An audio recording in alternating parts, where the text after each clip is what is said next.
আসসালামু আলাইকুম এভরিওয়ান। বেলা শেষে তুমি গল্পের 10 নম্বর পার্ট। তো চলো বেশি কথা না কইয়া গল্প শুরু করা যাক। হঠাৎ রাস্তার এক কোণে দুইজন মানুষকে দেখে কনস্টেবলকে বললাম, গাড়িটা একটু আস্তে চালাও। কনস্টেবল বলল, কেন স্যার, কি হয়েছে? আমি বললাম, ওই দেখো দুইজন ছেলে দাঁড়িয়ে আছে কালো পোশাক পরে, দেখছো? কনস্টেবল বলল, দেখছি, কিন্তু কি হয়েছে? আমি বললাম, ওরা যদি আমাকে দেখতে পারে চিনে ফেলবে, কারণ ওদের আমি পাখির সাথে দেখেছি। এক কাজ করো, তোমাদের কাছে হাতকড়া আছে? কনস্টেবল বলল, আছে। আমি বললাম, আমার হাতে লাগিয়ে দাও, আর এমন ভাবে গাড়ি চালাবে যাতে ওরা কোনো সন্দেহ না করে। আমার কথা মতো ওরা আমার হাতে হাতকড়া লাগিয়ে দিল।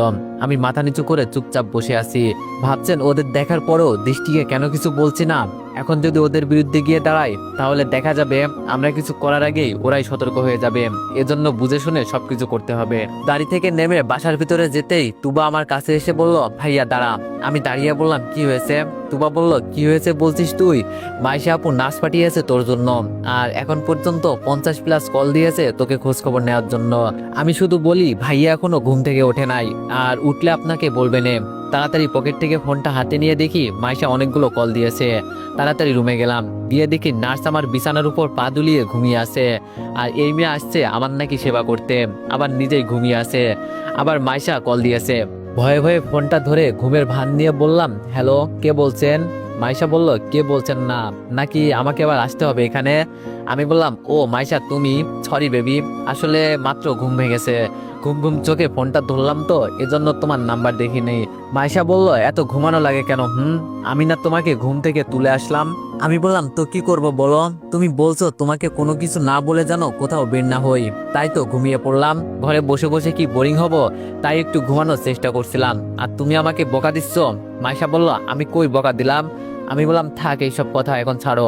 আচ্ছা মাইশা, তুমি আসবে কখন? মাইশা বলল, বাবু আজকে আর আসতে পারবো না, অফিসে অনেক কাজ জমা পড়ে আছে, সব কমপ্লিট করতে হবে। এজন্য একজন নার্সকে পাঠিয়ে দিলাম। ভালো হয়েছে না? আমি বললাম, অনেক ভালো হয়েছে। মাইশার সাথে কিছুক্ষণ কথা বলে কল রেখে দিলাম। আবার দৃষ্টিকে কল করে দিলাম। দৃষ্টি আমাকে প্রশ্ন করলো, বাসায় যাওয়া হয়েছে কিনা? আমি বললাম, মাত্র আসলাম। দৃষ্টি একটা কাজ করতে পারবে? দৃষ্টি বলল, বলো। আমি বললাম, আমার চারপাশে আমার উপর নজর রাখার জন্য পাখি লোক পাঠিয়েছে। আজকে যে থানায় গেলাম এটাও জেনে গেছে হয়তো। দৃষ্টি বলল, এটা কিভাবে সম্ভব? আমি বললাম, বলছি না ওদের নেটওয়ার্ক অনেক বড়।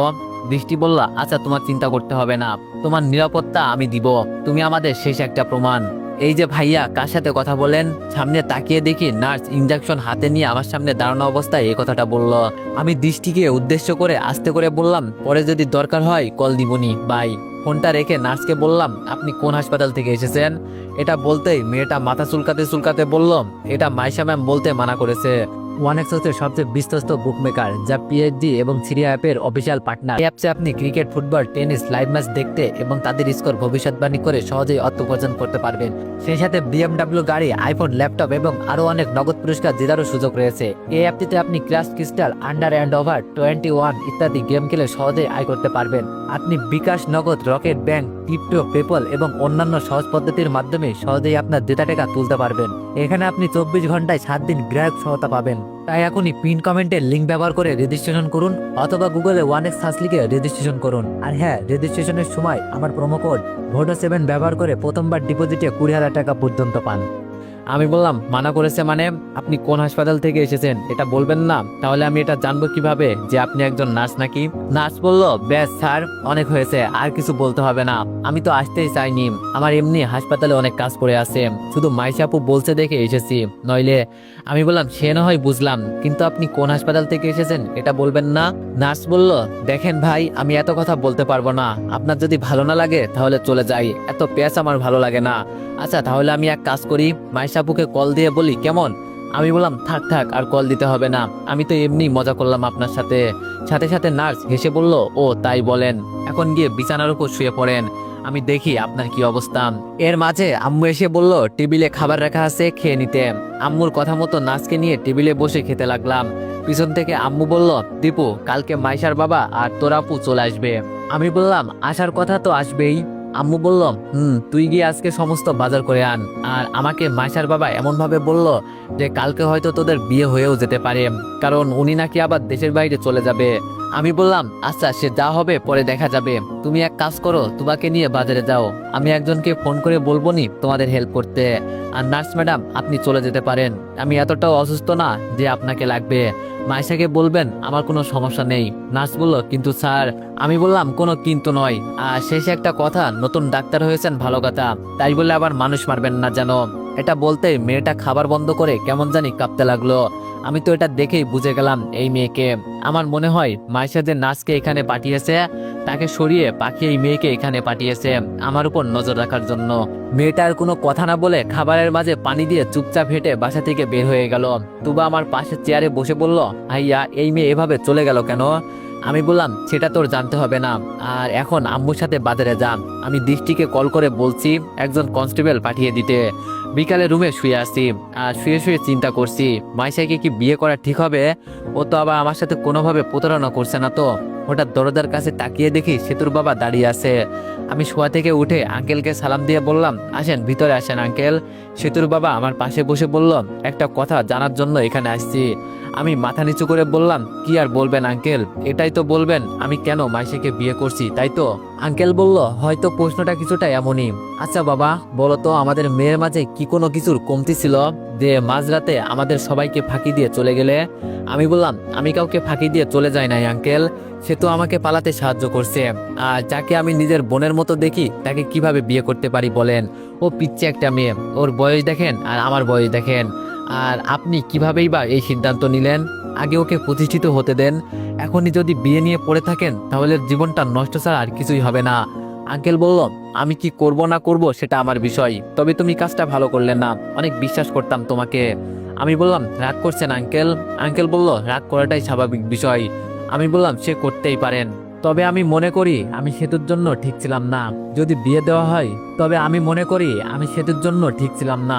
যদি বিয়ে দেওয়া হয় ওকে অন্য কোনো ছেলে খুঁজে বিয়ে দিতে পারেন, তবে একটা কথা মাথায় রাখবেন, ও এখনো বাচ্চা একটা মেয়ে।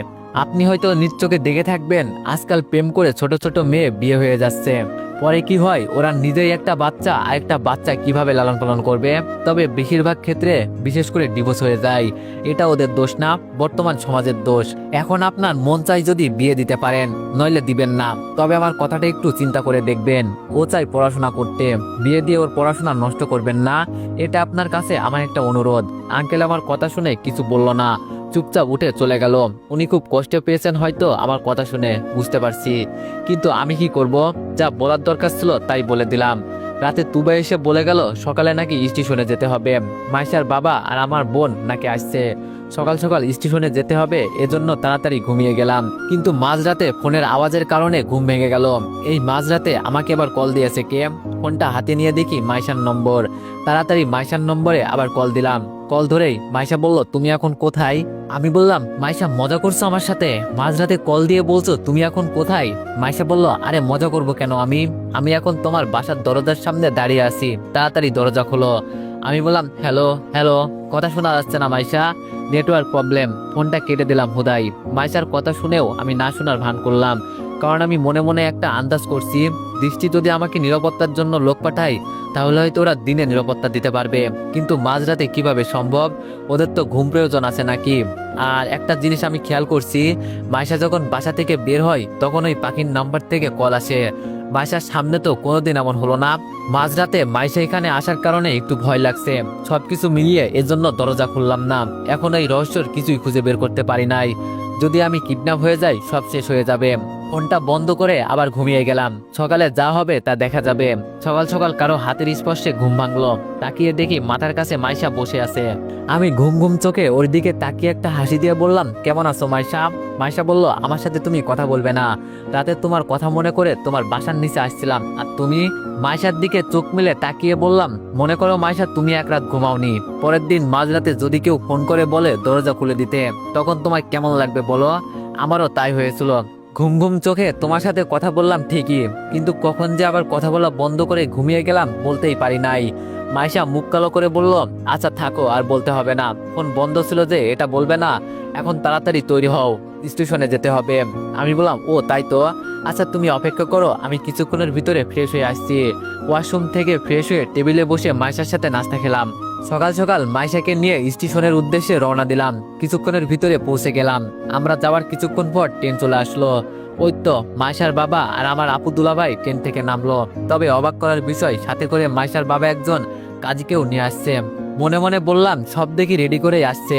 মাইশা গিয়ে ওর বাবাকে জড়িয়ে ধরলাম। আমি দুলাভাইয়ের সাথে হাত মিলিয়ে বললাম, ভালো আছেন দুলাভাই? দুলাভাই বলল, এই তো ভালো আছি। আমি বললাম, আপু আসতে কোনো কষ্ট হয় নাই তো? আপু আমার হাতে একটা ব্যাগ তুলে দিয়ে বলল, না সমস্যা হবে কেন, ভালোই লেগেছে। যেতে যেতে আপুকে আস্তে করে বললাম, মাইশার বাবা কাজী নিয়ে আসলো কেন, তাও আবার সাথে করে? এখানে কাজী কি ছিল না? আপু আমার কানের কাছে বলল, আজকে নাকি তোদের বিয়ে দিয়ে উনি রাতের প্লেনে দেশের বাইরে চলে যাবে, এজন্য সাথে করে কাজী নিয়ে আসছে। আমি বললাম, কিন্তু আপু আমাদের বিয়ে তো শুক্রবারে হবার কথা ছিল। আপু বলল, আমি বলছি ওনাকে, কিন্তু ওনার নাকি জরুরি দরকার আছে, তাই যেতে হবে। আমি আর কিছু বললাম না, আগে বাসায় গিয়ে দেখি কি হয়। বাসার কাছে গিয়ে দরজায় কলিং বেল বাজাতেই আম্মু এসে দরজা খুলে দিলেন। আমি সরাসরি আমার রুমে চলে গেলাম। বাসার বাবা আমার সাথে কি করতে চাইছে সেটাই বুঝতে পারছি না। ওরা যা বলবে তাই হবে নাকি? একটু পর তুবা এসে বলে গেল আমাকে নাকি আঙ্কেল ডাকছে। আমি রুম থেকে বেরিয়ে গিয়ে দেখি সবাই একসাথে বসে আড্ডা দিচ্ছে। আমাকে দেখে আঙ্কেল প্রশ্ন করলো, তা বাবা আমি আজকে এখানে কেন এসেছি তুমি তো বুঝে গেছো নাকি? আমি বললাম, আপুর মুখ থেকে শুনেছি সব, কিন্তু আপনি বলেছিলেন তো শুক্রবারে। আম্মু আমাকে থামিয়ে বলল, এর আগে তোর বিয়ে হলে কি কোনো সমস্যা? বিয়ে তো করতেই হবে নাকি, আগে আর পরে? আমি বললাম, আম্মু। আঙ্কেল বলল, আচ্ছা বাবা, এখন যদি তোমার কোনো বন্ধু বান্ধব থাকে তাহলে বলতে পারো চলে আসতে। আর মাইশা তুইও বলে দে কাউকে যদি বলার থাকে। আমি রুমে গিয়ে দৃষ্টিকে ফোন করে সব বললাম। ও বলল, আমার এক জায়গায় যাওয়ার কথা ছিল, তুমি তো জানো। আচ্ছা আগে স্যারের সাথে কথা বলে দেখি কি বলেন। আমি বললাম, আচ্ছা যে করি হোক তুমি আসবে। আর মাইশার বেস্ট ফ্রেন্ড যেহেতু তুমি, ও হয়তো তোমাকেও বলবে আসতে। দৃষ্টি বলল, আচ্ছা আমি তোমাকে কথা বলে পরে জানাবো। ফোনটা কেটে তৈরি হতে লাগলাম। আম্মু যেহেতু বলেছে বিয়ে তো করতেই হবে। রুম থেকে বের হয়ে দেখি আমি আগে যেই অফিসে চাকরি করতাম অনেকে ইতিমধ্যে চলে আসছে। এগুলো দেখে আমার খুব ভালো লাগছে। আজকে আমার বিয়ে ভাবতেই যেন লজ্জা লাগছে। অফিসের সবাই এসে আমাকে ভালো মন্দ জিজ্ঞেস করতে লাগলো। এখন ঘড়িতে সময় প্রায় 2টা বাজে। সবকিছু রেডি হয়ে গেছে, শুধু এখন বিয়ে বাকি। হঠাৎ পিছন থেকে কে জানি বলল, তো মিস্টার দীপু আপনার খবর কি, বিয়ের জন্য তৈরি তো? আমি বললাম, আরে দৃষ্টি আপনি চলে আসছেন, আমি খুব খুশি হয়েছি। খবর আর কি বলেন, অসুস্থ শরীর নিয়ে বিয়ে করতে হচ্ছে। ভাবছিলাম আঙ্কেলকে বলে বিয়ের ডেটটা কিছুদিন পিছিয়ে নিব, কিন্তু তার আগেই বিয়ে করতে হবে জানতাম না। হঠাৎ করে কি যে হলো ওনার বলতে পারছি না। দৃষ্টি বলল, দীপু একটু সাইডে আসবে, তোমার সাথে কিছু গুরুত্বপূর্ণ কথা ছিল। আমি বললাম, চলো। দৃষ্টিকে নিয়ে আমার রুমে গেলাম। দৃষ্টি বাইরে উকি দিয়ে দেখলো কেউ আসছে নাকি। পরে আমাকে প্রশ্ন করলো, তুমি জানো এই মাইশাকে? আমি বললাম, কেন, এই মাইশা আবার কি হবে, তুমি কি বলতে চাইছো? দৃষ্টি বলল, মাইশা একদিনও অফিসে যায় নাই এখানে আসার পর থেকে, আর তোমাকে সবসময় বলে গেছে অফিসের ভিতরে আছে। কিন্তু তুমি বলার পর আমি ওর অফিসে খোঁজ নিয়ে এইসব জানতে পারলাম, তাই ওর উপর আমার সন্দেহ বেশি। ও হয়তো এটা চাইতো বিয়ের আগে তোমাকে কিডন্যাপ করতে, এটা আমি আজকে রাতে জানতে পারলাম। এমন কিছু হবে আমি অনুমান করছিলাম। আজকে মাঝরাতে মাইশা তোমাকে কল করছিল মনে আছে? আমি বললাম, দৃষ্টি বলল, ওখানে শুধু একা ছিল না ও, ওর সাথে আরো 2জন ছেলে ছিল। তোমার হয়তো বিশ্বাস হচ্ছে না আমার কথাগুলো, কিন্তু আমি বলছি মনে আছে যে তোমার নিরাপত্তা আমি তোমাকে দিব। আমাদের থানার এক কনস্টেবল রাতে তোমার উপর নজর রাখতে গিয়ে এইসব দেখেছে। যদি একবার দরজা খুলতে খেলা খতম ছিল তোমার। আমি বলছি না তুমি আমাদের একমাত্র শেষ প্রমাণ, এজন্যই 24 ঘন্টায় তোমার উপর পুলিশের নজর আছে। এই মাইশার পাখি একজনই, এটা আমি মনে প্রাণে বিশ্বাস করি, তবে প্রমাণ নেই আমাদের কাছে, তাই কিছু করতে পারছি না। এখন তোমার ইচ্ছা, বিয়ে করবে তুমি নাকি করবে না। আমি বলি কি, ওকে বিয়ে করে আর জীবনটাকে নষ্ট করো না। ওর মতো মেয়েকে তুমি জীবনেও ভালো করতে পারবা না। ওর অনেকগুলো রূপ আছে যেগুলো তুমি খুব ভালো করেই জানো। দৃষ্টির কথাগুলো শুনে আমি মাটিতে বসে গেলাম। কি বলছে দৃষ্টি এসব? আমারও আরো আগে মাইশার উপর সন্দেহ ছিল, কিন্তু আমি মনে করছি মাইশা নামের মেয়ে 2জন আছে, আর আমি কিনা শেষমেশ এই মেয়ের প্রেমেই পড়লাম। সিসি ভাবতেও এখন কেমন কেমন লাগছে। ভাইয়া, মাইশা আপুকে খুঁজে পাওয়া যাচ্ছে না। পিছনে তাকিয়ে দেখি তুবা এসে হতাশ কণ্ঠে এই কথাটা বলল। আমি একগাদা টেনশন নিয়ে বললাম, কি বলছিস এইসব, তোর মাথা খারাপ হয়ে গেছে?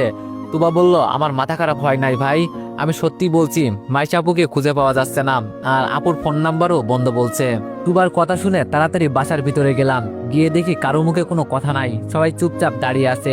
আঙ্কেল হতাশ হয়ে সোফার উপর বসে আছে, আমি গিয়ে আঙ্কেলের কাছে বসে বললাম, কি হয়েছে আঙ্কেল? আঙ্কেল আমার দিকে তাকিয়ে কান্না দৃষ্টিতে বলল, আমাকে মাফ করে দিও তুমি। মাইশা নাকি এই বিয়েতে রাজি না, ও তোমাকে বিয়ে করতে চায় না। আম্মু আমাকে সরিয়ে আঙ্কেলের দিকে আঙুল তুলে বলল, এই কথাটা আমাকে আগে বলবেন না? তাহলে মাইশা কি এতদিন আমার ছেলের সাথে অভিনয় করে গেল? আপনারা বাপ মেয়ে মিলে আমাদের ছেলের জীবনটাকে নষ্ট করে দিলেন। আঙ্কেল বলল, বিশ্বাস করেন ভাবি, এমন কিছু হবে আমি আগে জানতাম না। এখানে আমার কোনো দোষ নেই, কিন্তু মাইশার ব্যবহার আমার কাছে ইদানিং ভালো লাগছিল না। হঠাৎ করে ও কোথাও হারিয়ে যায়, জিজ্ঞেস করলে কোনো কিছু আমাকে বলে না।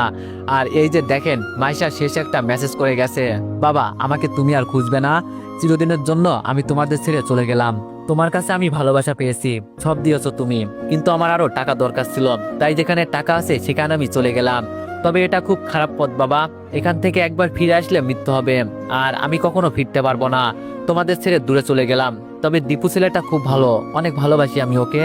এই কয়েকদিনে ওর সাথে থেকে অনেক মায়া জন্ম হয়ে গেছে ওর উপর। আমার পাপ কাজের সাথে ওকে আর জড়াতে চাই না, না চাইতেও অনেক ভালোবেসে ফেলেছি আমি ওকে।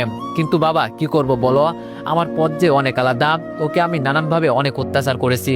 বাবা ওকে তুমি বলে দিও আমি মেয়েটা খুব খারাপ, অনেকগুলো রূপ আছে আমার, সেটা হয়তো দীপু খুব ভালো করেই জানে।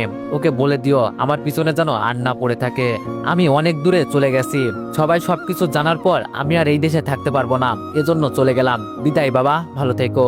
মেসেজগুলো দেখে আঙ্কেল ফোনটা পকেটে রেখে কান্না করতে করতে বলল, আমাকে মাফ করে দিও বাবা, আমি জানি না আমার মেয়ে কোন কাজে জড়িয়ে পড়লো, যার কারণে আজকে সব ছেড়ে ও দেশ ছেড়ে চলে যাচ্ছে।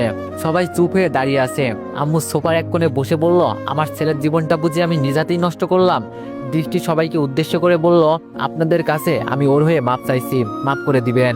আজকে এখানে কোনো বিয়ে হবে না, আপনাদের সময় নষ্ট করার জন্য দুঃখিত আমরা।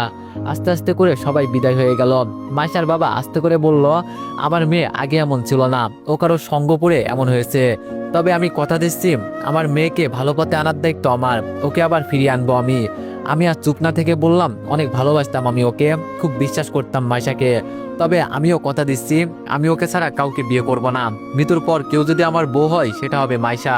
আমাদের সাথে তাল মিলিয়ে দৃষ্টি বলল, আমিও আপনাদের সাথে আছি, ও আমার বেস্ট ফ্রেন্ড, ওর জন্য যা যা দরকার আমি তাই করব, শুধু আমার ছোট বোনের কিছু যেন না হয়।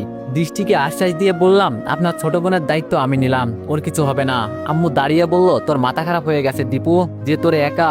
আম্মুকে থামিয়ে বললাম, তুমি তো বলছো মাইশাকে বিয়ে করতে, ও খুব ভালো একটা মেয়ে বলছিলে, তো এখন না করো কেন? যদিও মাইশা খারাপ পথে চলে গেছে, আমি ওকে আবার ফিরিয়ে আনবো, এর জন্য যদি মরতেও হয় মরবো। মাইশার বাবা আমার মাথায় হাত দিয়ে বলল, তোমাকে আমি আজকে থেকে নিজের জামাই হিসাবে মেনে নিলাম, তাহলে আজকে থেকে জামাই শ্বশুর আর মেয়ের বেস্ট ফ্রেন্ড মিলে আমার মেয়েকে খুঁজে বের করব। সবাই রাজি তো? দৃষ্টি আমার দিকে তাকিয়ে বলল, আমার দায়িত্ব তো আমাকেই পালন করতে হবে, তবে আপনারা আমার কাজে সাহায্য করবেন শুনে খুব খুশি হলাম। আমাদের আগে মাইশাকে আটকাতে হবে, ও যেন দেশ ছেড়ে কোনোভাবেই পালাতে না পারে। আঙ্কেল বলল, মাইশা দেশ ছেড়ে পালাতে পারবে না। আমি অবাক হয়ে বললাম, কি বলছেন আঙ্কেল? আঙ্কেল বলল, বাবা আমি যা বলছি সব সত্যি।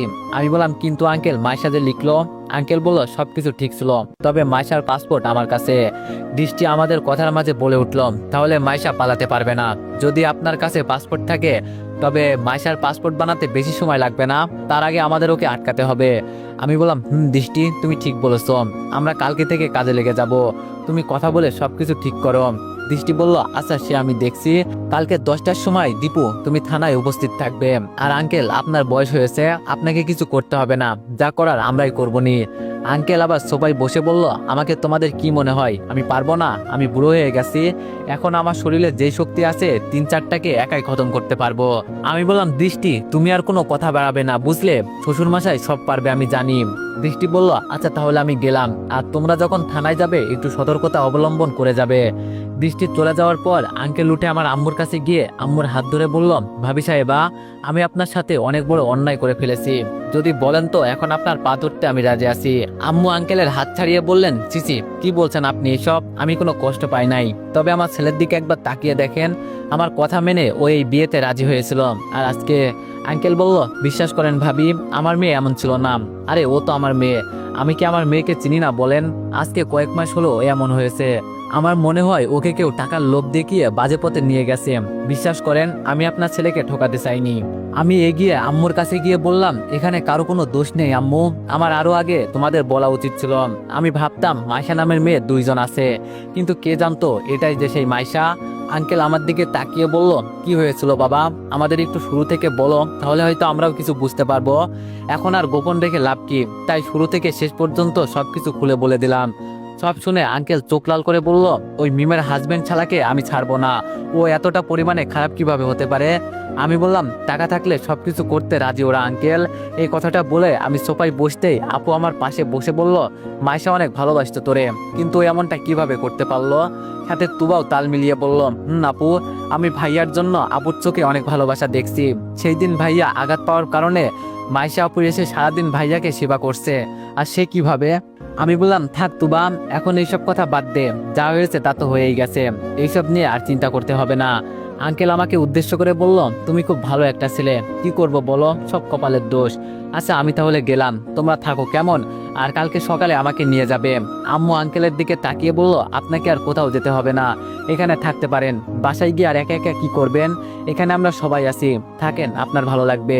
আমি বললাম, আঙ্কেল, আমিও তাই বলি, থাকেন আপনি এখানে। আম্মু আমি রুমে গেলাম। আমি উঠে আমার রুমে যাওয়ার আগে তুবাকে বলে গেলাম, কিছু খাবার যেন আমার রুমে দিয়ে আসে, খুব খিদে পেয়েছে। রুমে গিয়ে আবার মাইশার নম্বরে কল দিলাম, কিন্তু নম্বর বন্ধ বলছে। যেই নম্বরগুলো থেকে পাখি আমাকে কল দিত, মানে মাইশা নামের দুইজন ছিল তো, একই মেয়ে, শুধু নাম দুইটা। ওই নম্বরগুলোতে কল দিলাম, সব কয়টা বন্ধ বলছে। হতাশ হয়ে আবার বিছানার উপরে বসলাম। তুবা খাবার হাতে নিয়ে এসে বলল, কি হয়েছে ভাইয়া, কি চিন্তা করো? আমি বললাম, তুবা তুই কি দেখছিলি মাইশা কখন বাসা থেকে বেরিয়ে গেছে? তুবা বলল, ভাইয়া তুমি যখন দৃষ্টি আপুর সাথে কথা বলছিলে না, তখন মাইশা আপু সেটা দেখে ফেলছিল। আমাকে জিজ্ঞাসা করছিল, তোমার ভাইয়া কোথায়? আমি বলছি দৃষ্টি আপুর সাথে কথা বলছে। পরে আপু আমাকে আর কিছু বলে নাই। ওই দিনের মতো আপুর ফোনে আবার কল আসে। ফোনে কথা বলতে বলতে বাসা থেকে বেরিয়ে যায়।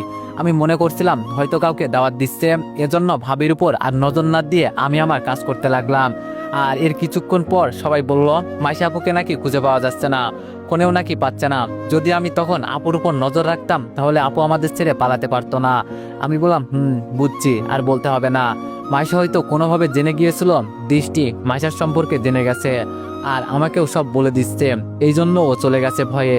অপরাধ করার পর সবার মনের ভিতরে একটা ভয় থাকে না, হয়তো মাইশাও বাঁচতে চাইছিল, পালিয়ে যাবে কই, আমিও দেখে নিব। তুবা বলল, ভাইয়া মাইশাকে তুই অনেক ভালোবাসিস না? আমি বললাম, জানিস তুবা, এই কয়েকদিনে ওর উপর আমার অনেকটাই মায়া জন্মে গেছে। আমি ভাবতেও পারি নাই মাইশা আমার সাথে এমনটা করবে, তবে আমি মাইশাকে ভালো পথে আনবই। তুবা বলল, ভাইয়া আমি জানি তুই সব পারবি, আমি মাইশা ভাবিকে আমার চাই। আমি বললাম, আচ্ছা এখন ভিতরে গিয়ে আঙ্কেলকে কিছু খাবার দে, উনি এখনো কিছু খায়নি। তুবা বলল, আচ্ছা ভাইয়া। তুবা চলে যাওয়ার পর বসে বসে চিন্তা করছি কোথা থেকে শুরু করব। আমাদের সবকিছু জেনে যাওয়াতে ওরা বেশ সতর্ক হয়ে গেছে, এটাও বুঝতে পারছি। আমি তো আবার দৃষ্টিকে কথা দিয়েছি, ও ছোট বোনকে আমি বাঁচাবো, কালকের মাঝেই আমাকে কিছু একটা করতে হবে, আর আমি করেও দেখাবো, নইলে আবার ঝামেলা হয়ে যাবে। ওরা যেহেতু সবকিছু গরম গরম করছে, আমরা তো আর ঠান্ডা হয়ে কাজ করতে পারি না, আমাদেরও গরম হতে হবে। সকালে রেডি হয়ে রুম থেকে বের হলাম। আঙ্কেল জিন্স প্যান্ট আর একটা টি শার্ট পরেছে, মুখে কালো একটা মাস্ক আর চোখে কালো একটা চশমা। আমি তো দেখে অবাক হয়ে গেলাম। আঙ্কেল আমার কাঁধে হাত দিয়ে বলল, কি জামাই, আমাকে কেমন লাগছে? আমি বললাম, কেমন লাগছে মানে আঙ্কেল, আপনি তো পুরো ফাটিয়ে দিয়েছেন, কি পোশাকটাই না পরলেন, একেবারে 18 বছরের পুরুষ হয়ে গেলেন। এখন শুধু মেয়েরা আপনার উপর কিরাস না খেলেই হয়। আমার কথা শুনে সবাই হাসতে লাগলো। আম্মু আমার কাছে এসে কপালে একটা চুমু দিয়ে বলল, বাবা তুই ছাড়া আমাদের কেউ নেই, তুই আমাদের একমাত্র সন্তান, তাই এমন কিছু যেন না হয় যার জন্য তোকে আমাদের হারাতে হয়। আমি আম্মুকে জড়িয়ে ধরে বললাম, ধুর আম্মু, তুমি এইসব চিন্তা করছো কেন, আমার কিছুই হবে না, দেখিও, শুধু একটু দোয়া করবে মাইশাকে আবার যেন আমি ফিরিয়ে আনতে পারি। আঙ্কেল বলল, জামাই বাবা চলো, আর বেশি দেরি করা আমাদের ঠিক হবে না। আমি বললাম, চলেন। তো এভরিওয়ান, সবাই নেক্সট পার্টের জন্য অপেক্ষা করো, আর সবাই একটু বেশি বেশি লাইক আর কমেন্ট করে দিও। ধন্যবাদ।